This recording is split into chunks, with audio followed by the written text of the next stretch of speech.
बिहार की वो धरती जिसे फणीश्वर नाथ रेणु ने अपनी कथा से, अपनी कविताओं से बहुत ही सुंदर बनाया था, वही धरती अररिया आज खून से लाल हो चुकी है। बिहार में शासन प्रशासन पूरी तरीके से निकम्मी हो चुकी है। बिहार में शासन प्रशासन पूरी तरीके से अपराध को रोकने में नाकाम साबित हो रही है। हम इस वक्त अररिया में हैं और विमल यादव जी के घर पर हैं। वह विमल यादव जो समाज के अंतिम पायदान पर खड़े हर उस व्यक्ति की आवाज़ को उठाने का प्रयास करता था अपने पत्रकारिता के माध्यम से, उसी विमल यादव जी के घर पर हैं। नमस्कार, मैं आनंद कुमार और आप इस वक्त खबर यात्रा देख रहे हैं। हम इस वक्त अररिया में आए हुए हैं। अररिया में उस विमल यादव के घर पे आए हैं जो विमल यादव पत्रकार था, दैनिक जागरण में काम कर रहे थे और कुछ दिन पहले उन्हें गोली मारकर उनकी हत्या कर दी जाती है।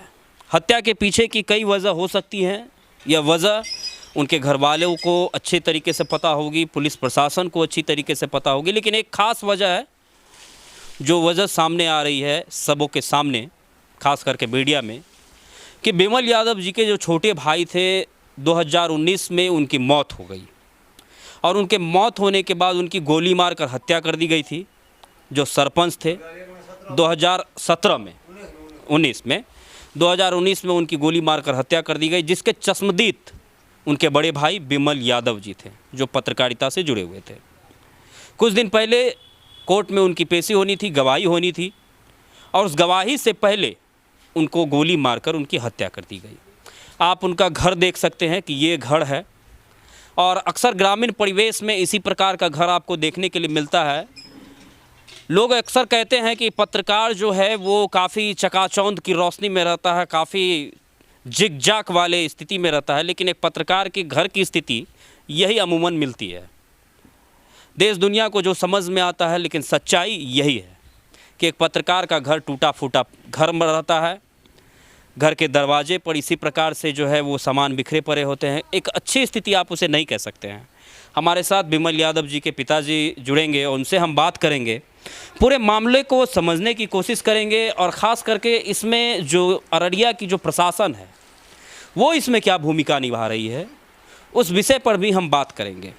अभी हमने कुछ देर पहले जो सुप्रीम कोर्ट के वरिष्ठ अधिवक्ता हैं डॉक्टर AP सिंह, उनसे हमारी बातचीत हुई है और उन्हें आश्वासन दिया, उनके द्वारा यह आश्वासन दिया गया है कि बिहार DGP से उनकी बात होगी। बिहार के जो DGP हैं उनसे वो बात करके इस पूरे मामले में जो है IG, DIG, SP, DSP से बात करके इस पूरे मामले में इस केस को जो है एक रफ्तार देने की कोशिश उनके द्वारा की जाएगी।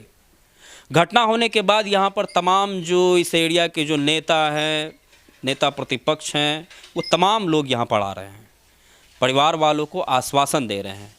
लेकिन एक सबसे अहम बात यह है कि परिवार के लोगों में अब एक भी ऐसा व्यक्ति नहीं बचा जो इस पूरी लड़ाई को लड़ सके। और तमाम जो बातें हैं वो उनके हम पिताजी से बात करेंगे। पहली घटना जो थी, हमारे छोटे लड़के सरपंच थे, 3 साल सरपंच किया। वह अच्छे न्यायिक थे जो सबका निर्णय 10 मिनट 5 मिनट में करके समाप्त कर देता था। ऐसे मामला जो बरसों पुराने थे उस सब को 2-4 दिन में समाप्त कर दिए। लगभग अंदाज करते हैं 3 साल के अंदर में 3000 मामला को ख़त्म किया होगा।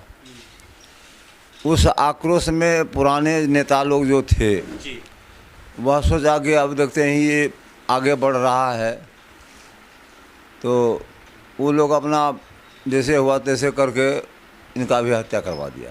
आपके सरपंच जो लड़के थे उनकी हत्या करा दी गई। यह हत्या कौन से वर्ष में हुई? 19 में हुए, 2019 में। अच्छा। उस हत्या में सभी नेता लोग आए, सब आश्वासन दिए, अभी तक कोई आश्वासन का पालन नहीं हुआ। किसी तरह से अपना जीवन जीविका चला रहे हैं। हमारी स्थिति तो समाप्त है। फिर जो भी धैर्य धारण करके थे कि अब एक चला गया तो एक तो है, मेरे जीवन में या पार लग जाएगी, लेकिन उसको भी समाप्त कर दिया। अब 2 दीप थे, दोनों समाप्त हो गया मेरे सामने में। सोच सकते हैं कि पत्रकार को 2 संतान हैं, एक लड़का एक लड़की। जो संतान लड़का जो है बिमल जी को 2 संतान। बिमल जी को 2 हैं, और लड़का 9 क्लास में पढ़ रहा है, लड़की 8 क्लास में है। वह अपना डेरा पर वहाँ रानीगंज में रहते थे, वहीं से उनका शिक्षा दीक्षा करवाते थे किसी तरह से। ये कुछ अभी मीडिया में ये बातें चल रही हैं कि जो बिमल यादव जी थे उनको पहले से भी जो है मतलब कि जान से मारने की धमकी मिल रही थी। पुलिस प्रशासन के पास वो गए थे, गुहार लगा रहे थे कि हमें जो है वो सिक्योरिटी दिया जाए। तो इसके पीछे क्या ये सच है? वो अब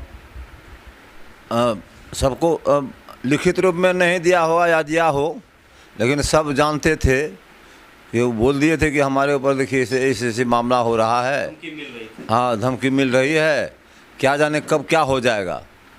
तो वो पुलिस प्रशासन का आगे क्या होगा ऐसे बोलता उलता है। फिर भी 2 रोज़ दिया प्रशासन को। इसके बाद 2 रोज़ के बाद वो वहाँ से हटा लिया। अब क्या जाने उसकी अंदरूनी क्या थी नहीं थी। उसी बीच में इनको हुआ कि भाई अब हम तो सुरक्षित में है ही है। आवाज़ दे करके 5 बजे सुबह हमें आवाज़ दिया कि पप्पू भैया दरवाज़ा खोलिए, काम है बहुत ज़रूरी। वो सो करके उठे, जैसे दरवाज़ा खोलता है कि वैसे एक पल्ला को खोला, दूसरी पल्ला खींच रहा था, दायां पल्ला का खोल दिया था, दाएं बाँह में उसको गोली मार दिया। वह वहीं गिर गया।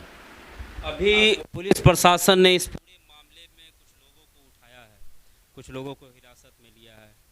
क्या जिन लोगों को उठाया गया है अपराधी वही लोग हैं या फिर पुलिस प्रशासन इसमें कहीं कुछ छुपाने की कोशिश? जो पूर्व में था सरपंच वाला में वही सब ने धमकी दिया, तो वही ने किया होगा। बारंबार वही धमकी देता था, तो दूसरा कौन होगा। देखिए, हम ज़्यादा जो है इन पर अभी ज़्यादा बातचीत नहीं करेंगे इनसे, लेकिन एक सवाल यहाँ पर यह उठता है कि आखिर यहाँ की जो प्रशासन है वह उस वक्त क्या कर रही थी जिस वक्त बिमल यादव उनसे पुलिस प्रोटेक्शन की मांग कर रहे थे, जिस वक्त बिमल यादव ये कह रहे थे कि लगातार हमें थ्रेट कॉल दिया जा रहा है, लगातार हमें धमकी दी जा रही है। उस वक्त पुलिस प्रशासन अपने कान में तेल डाल करके सोई होगी। और बिमल यादव के मौत के बाद अभी यहाँ पर इनके दरवाजे पर जो है वो गाड़ी लेकर के दौड़ भाग कर रही है। ये है बिहार की स्थिति। बिहार के माननीय मुख्यमंत्री जी, आपसे अपील है कि कुंभकर्णीय नींद से जागिए। बिहार के डिप्टी सीएम माननीय तेजस्वी यादव जी, आपसे भी अपील है कि कुंभकर्णीय नींद से जागिए और बिहार की जो स्थिति है, बिहार में अपराधी किस प्रकार से बेखौफ होकर के चल रहे हैं, उसे कंट्रोल करिए। जनता कहीं ना कहीं लगातार इस बात को लेकर के भय की स्थिति में है कि कब क्या हो जाएगा, इसकी कोई भी गारंटी नहीं है। ये स्थिति है बिहार की। बहरहाल बिमल यादव को लेकर के लगातार हम लोग लड़ाई लड़ेंगे और न्याय दिलाने की कोशिश ज़रूर करेंगे।